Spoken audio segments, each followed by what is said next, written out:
change. It's become a bit of a buzzword in this election, but it's something that I felt I wanted to stand on before I was even selected as an MP back in late last year. And it's personal change as well as societal change, because I think both are important. So I want to tell you a little story, to quote somebody from the 70s. What led me here was actually a crisp packet, which sounds quite twee and made up, but I've been building an extension to my home, self-building most of it, for nearly 3 years now. Yeah, I know.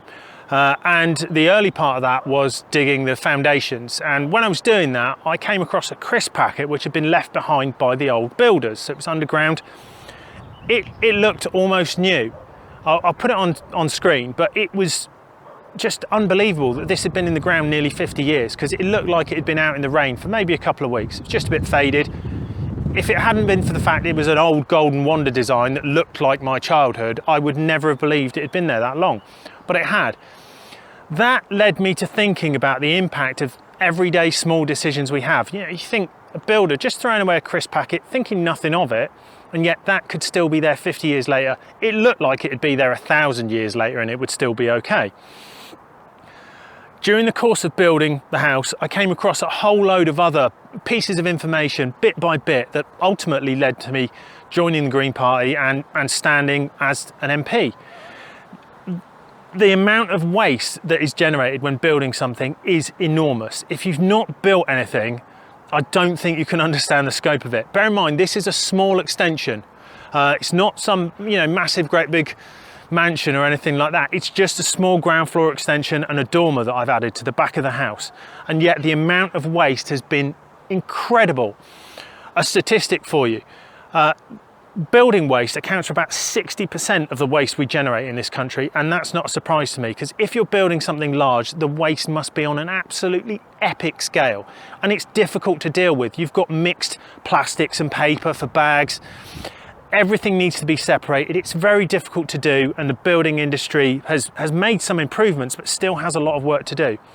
But it's also the impact of that building over time, because you think any of the decisions that you make, if you insulate it a bit better, that insulation might be working for 100 years. So it's got a huge amount of carbon that it will save by doing that. So I improved the insulation of the building, tried to do it as best I could, and I think I've done a reasonable job.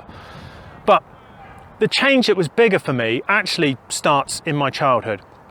When I was a kid, when I was like 5 or 6, I went to Elm Rise School in West Howe, and everyone else there had like the Beano and the Dandy they'd get every week. I'd get What Car magazine, like the most boring car magazine you can imagine. I was obsessed with cars.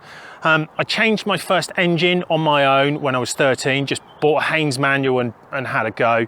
I've owned literally hundreds of cars, probably 50 more than that, 50 plus motorbikes, loads of them, from little ones up to like big sports bikes, etc.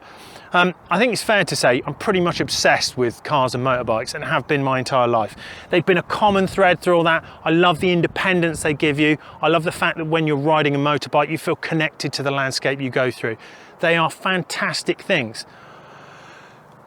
I've done all sorts. I've driven to Africa for a charity to donate the car at the end of it, and it became a family's taxi. It became someone's living, which was a great thing to know after it had been through all this.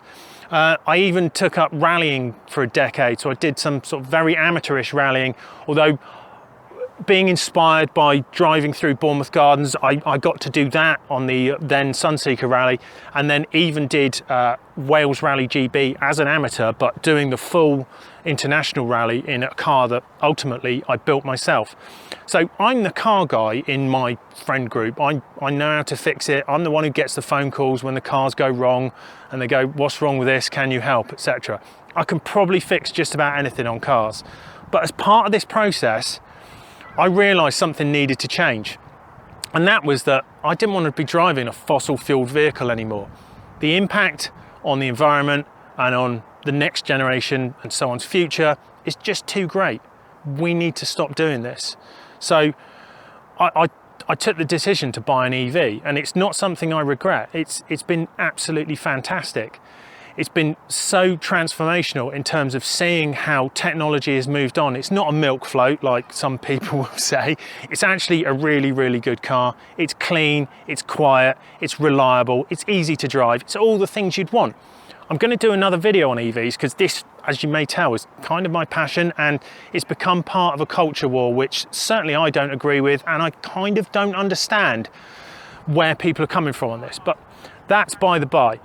The point is, making that change was really difficult because you kind of announced to all the people that I've completely changed.